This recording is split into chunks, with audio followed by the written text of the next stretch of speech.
Hello YouTube friends. Today I wanted to show you my process for number one, getting started. So if you are new to jelly printing or you don't do it very often, sometimes it's a little intimidating to figure out what to make with your jelly prints. So in this video I start out by just putting paint on the jelly plate and just kind of see where it goes. The best thing to do when you're jelly printing is to make several prints.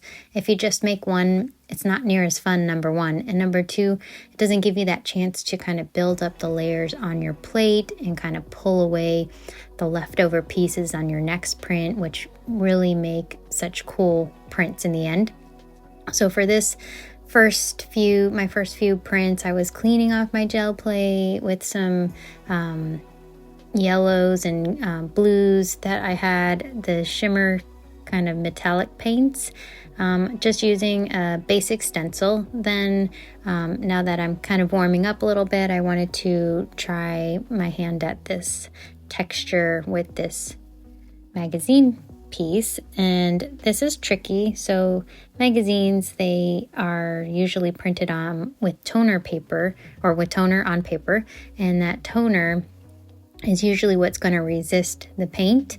Doesn't always work because you don't always know how the magazine was printed. Sometimes if it's too shiny it won't work, if it's too matte it won't work. So I always don't have high hopes for these working out that great.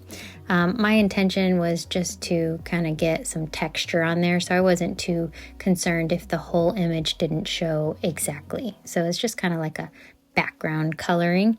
I did use some of these fun colors. I wanted to use some bright colors that kind of went well together so that as I was mixing them on the jelly plate, they would kind of blend together nicely and not create like muddy colors. This fog color, that was a gray sand color, I think it is. It was a nice bright gray, and it's like just toned down from being like a white. So it went really well with my metallic here. And then you can see a little bit of grunge happening on the edges. So now I'm going to be a little more intentional about putting kind of like grunge into my next set of prints. So I'm putting black, just kind of brayering it on in different directions.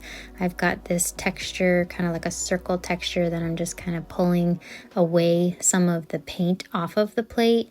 I'm really quickly just putting a piece of paper over it, pressing down quickly and pulling up quickly. So if you don't let your jelly print or your paper stay on your gel plate very long and you pull it up pretty quickly, you can get this nice leftover paint on the plate. So the key is pull it off when it's still wet, and then some of it will be remaining. If you let the paint dry to the paper, it will usually all pull up with the print. So then after I let that layer dry, then I'm going to go back in behind it with some of my more fun colors. I've got two of my metallics and a coral color here, almost like a blue and a green together, and blue and an orange together, and they're kind of creating a green color as they're mixing. So I'm using a smaller brayer for this section, and I'm making it look like almost like wispy paint strokes, even though I'm not using a brush.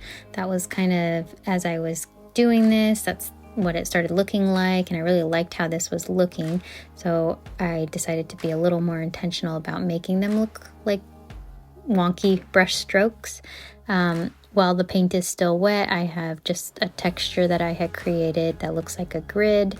So I'm just going to pull up that grid and some bubble wrap texture just to create a little more interest in my print.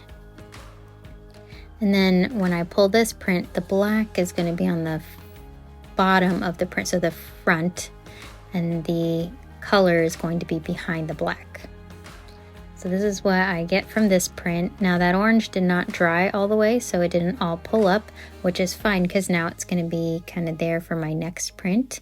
I had a little bit of black paint left on my roll-off paper, so I just took some of that leftover black paint and started rubbing it on the edges of the gel plate. And again, I just want to add a little texture just to remove some of that black. So my goal here is to just kind of keep layering up different textures. And the black, I love how the black looks on the edges. It kind of frames it in, and it really makes it look really cool and grungy. So I tried to remove more of the color from the center of the black and then keep the black along the edges. So same thing here. So I've got this mix of, I had the two metallics, the gold and the blue in the middle, and then I had the two kind of matte colors, the purple and the yellow on the outer edges. And I'm just kind of blending them together just to see how this looks once I pull this print. And I think this one turned out really cool. So this, I was starting to like what I saw with the purple. I hadn't been using the purple, so this one I wanted to make more with more of the colors, because I really like how it was looking with all of the colors kind of around the edges, and it was really starting to pop against the black.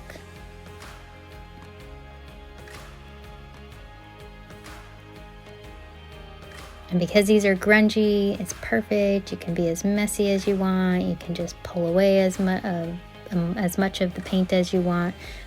Just have fun with it. I was really having a lot of fun with these, just kind of seeing which ones I thought needed a little more grunge that I'd already done, and which ones I thought maybe I didn't like so much. And by adding this extra layer of grunge, kind of made them match each other a little bit more. So this was when I was cleaning my plate for this pull, and then it didn't have any grunge on it, so I just added the black layer on top. Then I had that black left over on my gel plate, and here I'm using every single one of the colors and just seeing what that looks like. Just a warning, if you do try this where you're putting all the colors on, you only need a tiny dot of each color. I had to clean my brayer off in between because the paint was getting so thick on the plate. So just beware. It's hard to really make it a thin layer when you don't want to blend all those colors as one. I pulled that print. It was very thick. The paint was very thick, so there was a lot left over. I took some of that leftover paint from my roll-off paper and filled in some of those gaps, and then I was able to pull another print. And this one's going to have more of the black because that first print that I pulled had a lot of the color.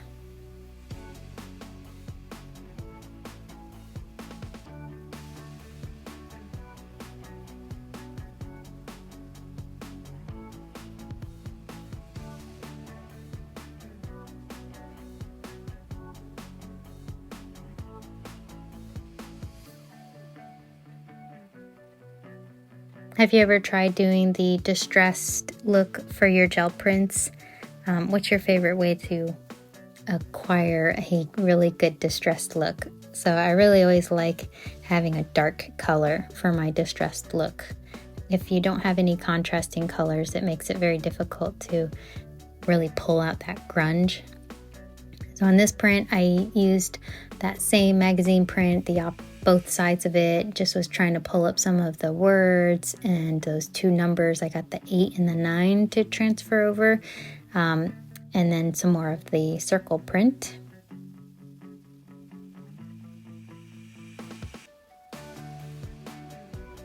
I really do like how the magazine textures add a lot to the print.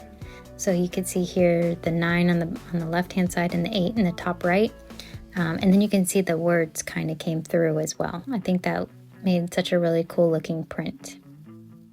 So now I'm going back in with my prints that really didn't have that much grunge, like this one that had just a lot of paint when I first pulled it. Didn't pull up any of the black or not much of it, so I'm just creating another layer of black right over the top. And because that paint had dried on first, it created a lot of texture from that paint, so I thought that was a pretty neat look to the grunge on this one. This next one was that first magazine print that I had done. I liked it. It was that nice gray to blue, but I did think that it could use some contrast in color, so I used that coral and the purple to kind of pull up on top of that blue and the gray, and I thought it looked so cool. The orange on the blue looks really great. For this layer, I'm doing just all my translucents. So these are just my metallics, the blue and the gold. And for this, I'm pulling it right on top of a print I had done earlier that I didn't really love. And then I had a black and white print. I didn't want to lose the black, so I just kind of pulled that metallic over the top so you could still see the black, but it had a shine and color to it.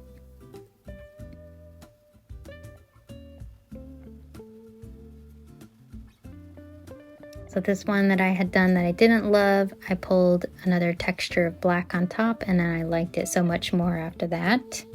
And these are all of the prints that I was able to make with my kind of grungy technique. As I was going, I was learning things along the way, so I definitely recommend doing something like this where you just kind of play on your plate, see what colors look good together, or see what kind of textures you're kind of going for. And after you get into a groove, it really is fun to see how they turn out and see the ones that maybe you don't love. Those are usually the first ones that you do. See how you can maybe improve them as you're going along and seeing what you're enjoying from the next prints. So that's what I really liked about doing these kind of grungy ones. I think these would make some great backgrounds for cards. These would be really great for some mixed media, putting in journals. I did these all on copy paper, so they would fit into multiple different mediums. That would really make a great looking, this one I think would make a great looking cover or card. So yeah, if you practice with these, I mean, I think you could get some really great looking prints, some really cool colors on this one. The last one that was my favorite was the one with the numbers and the print that came through from the magazine. I just think this one looked so neat. I love creating these and being able to recreate them. That's the hardest part. So I like the fact that I got quite a few of them that kind of look like they belong together, like in a set. So I hope this video inspired you to try something new on your Gelli plate. See you next time. Happy crafting.